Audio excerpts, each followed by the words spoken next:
Welcome to the Slop Temple. We pray this video helps. You'll start with the essentials.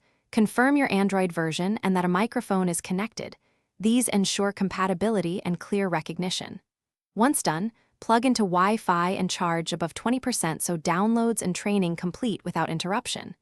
Now open Settings, tap Google, then Voice. Make sure Voice Match or Hey Google is visible. This is where you enable the listener. Proceed to the next screen to train your voice and grant mic permission. That's the first actionable step.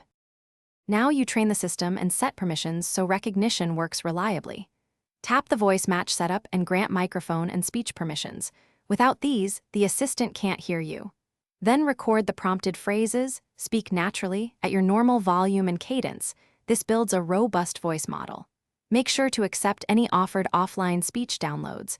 That improves speed and accuracy when no network is available. Once training finishes, test short commands to verify responsiveness.